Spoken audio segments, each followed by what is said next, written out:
మంత్రి నిమ్మల రామానాయుడు, ఎంపీ సానా Satish press meet. 2024 ఓటమి, నిరాశ, నిస్పృహలతో ప్రాంతాలు, మతాలు, కులాల మధ్య చిచ్చుపెట్టి చలి కాచుకోవాలని గొడ్డలి పార్టీ చూస్తోంది. సాక్షాత్తు కలియుగ దేవుడు వెంకటేశ్వర స్వామి ప్రసాదాన్ని అపవిత్రం చెయ్యాలనుకుంటే ఆ దేవుడే వారిని మొన్న ఎన్నికల్లో శిక్షించాడు. పాస్టర్ ప్రవీణ్, కడప పాస్టర్ అభినయ్లను అడ్డుపెట్టుకుని మతాల మధ్య చిచ్చు పెట్టాలని చూస్తే బెడిసి కొట్టింది. వైసీపీ కాపు నేతలను రెచ్చగొట్టి తప్పులు చేయించి జైలుకు పంపి రేపు బయటికి పోలేక జీవితాంతం నీ చుట్టూ ఉండేలా, నీ అజెండా మాత్రమే అమలు చేసేలా పులివెందుల సంస్కృతిని రాష్ట్రంలో తీసుకొస్తున్నాడు. శ్రీలక్ష్మి, అంబటి, పేర్ని, గుడివాడ లాంటి వారితో తప్పులు చేయించాడు, జైలుకు పంపాడు. తద్వారా జగన్ ఉచ్చులోంచి బయటికి రాలేదు. కాపు నేతలను బూతు నేతలుగా, రోత నేతలుగా జగన్ తయారు చేస్తున్నాడు. నేరస్తులను తయారు చేసే కర్మాగారం వైసీపీ పార్టీ, నేతలను తయారు చేసే కర్మాగారం టీడీపీ.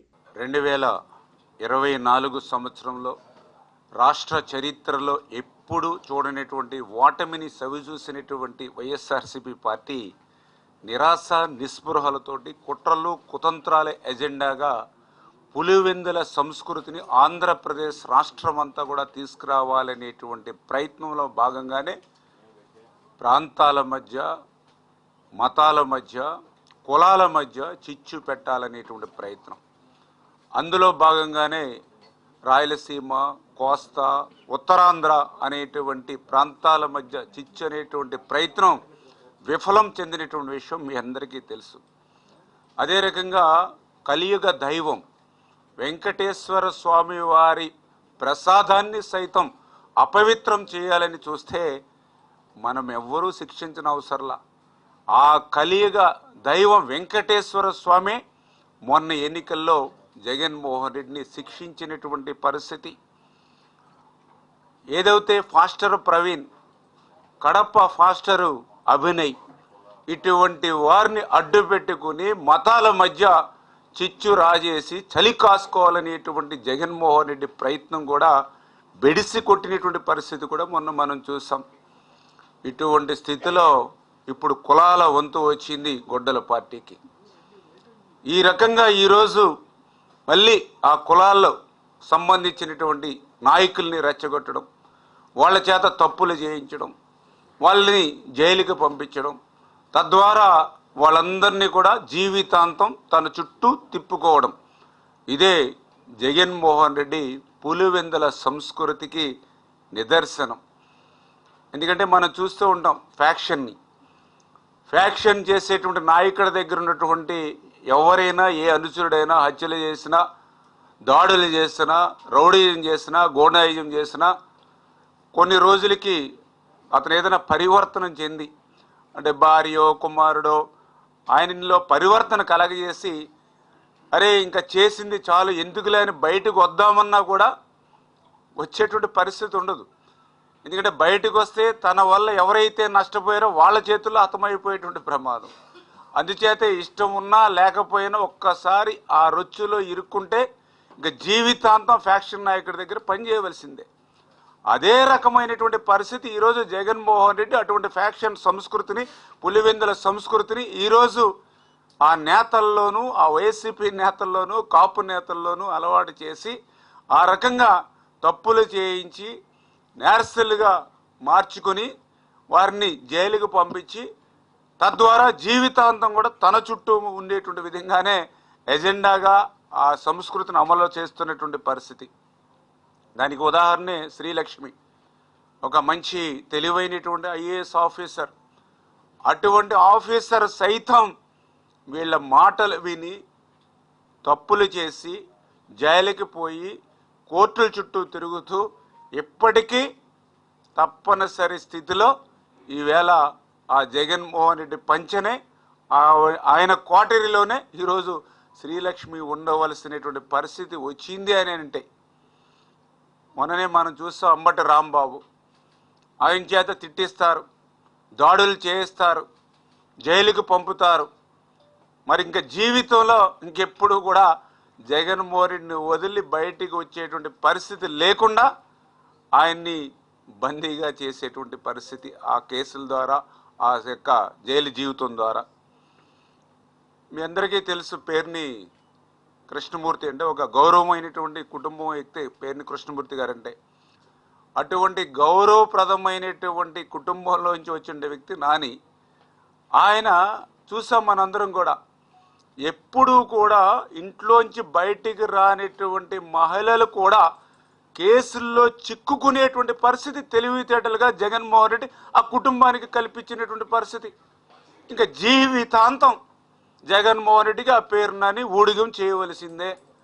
అట్లా ఊడిగం చేయలేకపోతే తన చేతిలో ఉన్నటువంటి వాళ్ళ కేసుల చిట్ట ఈ జగన్మోహన్ రెడ్డి ఇప్పుతాడు. అంటే ఈ రకంగా ఆయన ఒక ఫ్యాక్షన్ సంస్కృతి ఏదైతుందో 1 by 1 ఒక్కొక్కటి ఈ రాష్ట్రంలో అమలు చేసుకుంటూ, నేను కూడా చూశాను గుడివాడ అమర్నాథ్. ఎందుకంటే నేను కూడా విశాఖపట్నంలో నేను కూడా చదువుకున్నాం.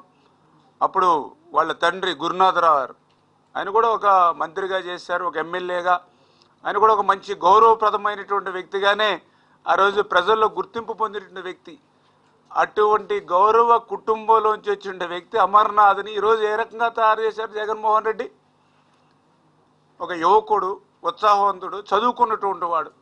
అటువంటి వాడి బంగారు భవిష్యత్తును నాశనం చేసేటువంటి విధంగా నేతల్ని తిట్టించడం, బూతులు మాట్లాడించడం, అది కూడా సాటి కాపుల మీద దాడి చేయించడం, పవన్ కళ్యాణ్ గారిని తిట్టించడం, దానితో ఒక యువకుడు, అతని జీవితం కూడా ఒక విలన్గా ఈరోజు రాష్ట్రంలో జగన్మోహన్ రెడ్డి మార్చేసినటువంటి పరిస్థితి.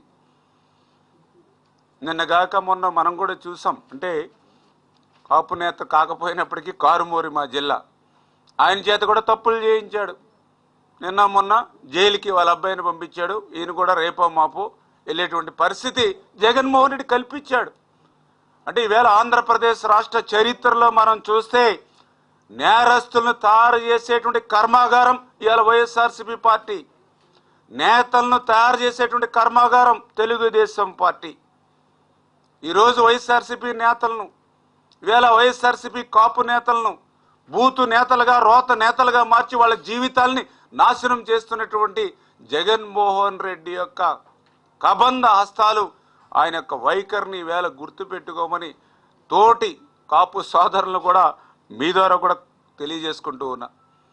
నిన్ననే మొన్ననే చూసాం, ఏదైతే ఈ యొక్క జగన్మోహన్ రెడ్డి కబంధ హస్తాల్లో ఉండి ఆయన యొక్క ఫ్యాక్షన్లో కానివ్వండి, ఆయన యొక్క పులివెందుల సంస్కృతిలో చిక్కుకున్నటువంటి మా తోటి సోదర కాపు నేతలు కొంత సమావేశం పెట్టి కాపుల గురించి మాట్లాడుతూ ఉంటే నిజంగా దెయ్యాలు వచ్చి వేదాలు వల్లించినట్టుగా ఉన్నటువంటి పరిస్థితి.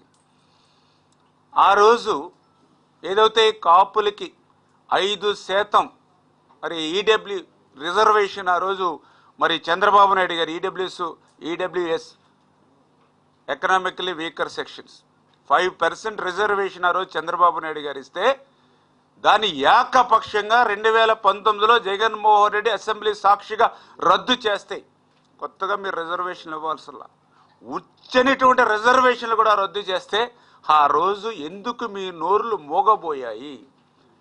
ఎందుకు మీరు వెళ్ళి తాడేపల్లి రాజప్రసాదం తలుపులు కొట్టి అడగలేదు? ఎందుకు ఆ రోజు మీరు మీటింగులు పెట్టుకోలేకపోయారు? అంటే చంప ఏమన్నా చెల్లుమనిపిస్తారని ఏదైనా భయపడ్డారా ఏంటో మాకు అర్థం కానిటువంటి పరిస్థితి. ఎందుకంటే రిజర్వేషన్లు కాపులకి అనేది ఈరోజు కాదు, దగ్గర దగ్గర 30-40 సంవత్సరాల నుంచి వాళ్ళు అడుగుతున్నటువంటి కళ. ఎందుకంటే మనం కూడా చూసాం ఆ రోజు చరిత్రలో, బ్రిటిష్ వారి కాలం నుంచి కూడా కాపులకు రిజర్వేషన్లు ఉంటే దాన్ని నీలం సంజీవ్ రెడ్డి వచ్చి రద్దు చేశాడు. తర్వాత దళిత బిడ్డ దామోదర సంజయ్ వచ్చి మళ్ళీ కాపులకి రిజర్వేషన్లు ఇస్తే, తర్వాత వచ్చినటువంటి కాసు బ్రహ్మానందరెడ్డి ఆ రిజర్వేషన్లు రద్దు చేశాడు. మళ్ళీ చంద్రబాబు నాయుడు గారు ఈడబ్ల్యూఎస్లో కేంద్రం ఇస్తే బీసీలకు ఎవరికి ఎటువంటి నష్టం లేకుండా ఎకనామికల్లీ వీకర్ సెక్షన్లో ఏదైతే కేంద్రం అదనంగా 10% ఇస్తే ఏ బీసీలకి నష్టం లేకుండా 5% చంద్రబాబు నాయుడు గారు ఇస్తే, దాన్ని మళ్ళీ మొన్న జగన్మోహన్ రెడ్డి రద్దు చేసినటువంటి పరిస్థితి. అంటే చరిత్రలో కాపులకి రిజర్వేషన్ ఇచ్చింది ఇద్దరు.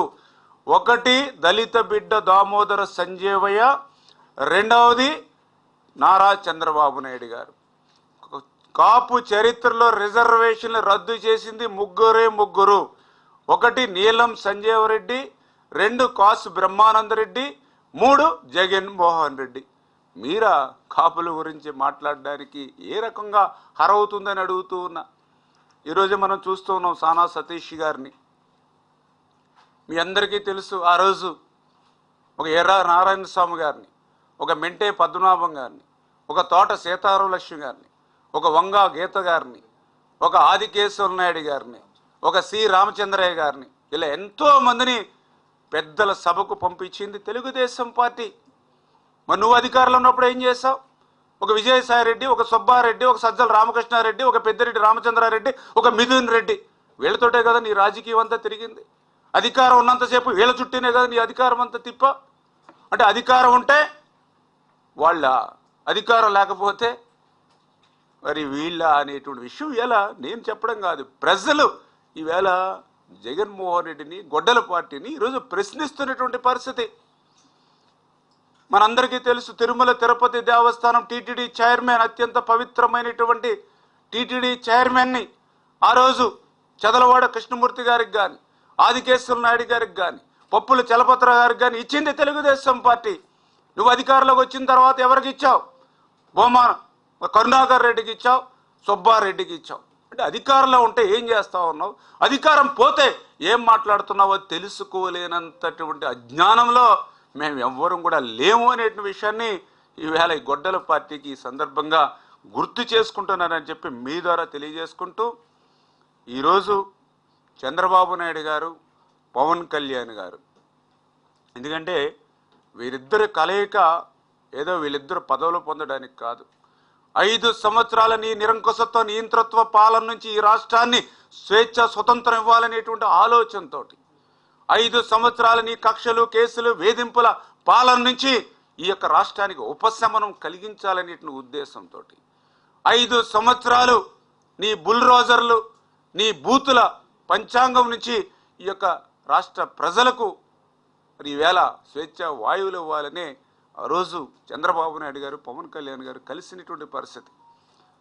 ఆ రోజు కలిసిన నాటి దగ్గర నుంచి ఇంకొక 15-20 సంవత్సరాల పాటు ఈ కూటమి ఇట్లానే కలిసి ఉంటుందని ఏదైతే చంద్రబాబు నాయుడు గారు, పవన్ కళ్యాణ్ గారు ఒక రామ లక్ష్మణుల మాదిరిగా కలిసి ఉంటూ ఉన్నారో, ఈ రకంగా రామ లక్ష్మణులుగా చంద్రబాబు నాయుడు గారు, పవన్ గారు కలిసి ఉన్నంత కాలం ఈ ఆంధ్రప్రదేశ్ రాష్ట్రంలో గొడ్డల పార్టీకి మనుగడ లేదనేటువంటి వాస్తవాన్ని గ్రహించినటువంటి జగన్మోహన్ రెడ్డి అటువంటి రామ లక్ష్మణులైనటువంటి చంద్రబాబు, పవన్ కళ్యాణ్ని విడగొట్టాలనేటువంటి కుట్రలు, కుతంత్రాల్లో భాగంగానే అటువంటి పులివెందుల సంస్కృతిని అమలు చేసుకుంటూనే ఈవేళ పవన్ని, కాపుల్ని టార్గెట్ చేస్తూ ఈవేళ గొడ్డల పార్టీ చేస్తున్నటువంటి రాజకీయాల్ని ప్రజలందరూ కూడా నిశితంగా గమనించాలని చెప్పేసి కూడా మీ ద్వారా కోరుతూ ఉన్నాం. ఎందుకంటే ఈవేళ చంద్రబాబు నాయుడు గారు చేస్తున్నటువంటి ప్రయత్నం మనం చూస్తూ ఉన్నాం. ఈ రాష్ట్రంలో కులాల మధ్య అడ్డుగోడలు ఉండకూడదని ఈవేళ చంద్రబాబు నాయుడు గారు పనిచేస్తూ ఉంటే, ఈవేళ గొడ్డల పార్టీ మాత్రం కులాల మధ్య అడ్డుగోడలు ఉండాలి, కులాల మధ్యలో అడ్డుగోడలు ఉంటేనే రాజకీయ భవిష్యత్తు ఉంటుందనేటువంటి ఆలోచనతో, దుర్మార్గంతో ఈవేళ గొడ్డల పార్టీ ఈ రాష్ట్రంలో చేస్తున్నటువంటి రాజకీయాల పట్ల ప్రజలందరూ కూడా అప్రమత్తంగా ఉండాలని చెప్పి మీ ద్వారా అందరినీ కూడా కోరుకుంటూ ఉన్నాం. Thank you.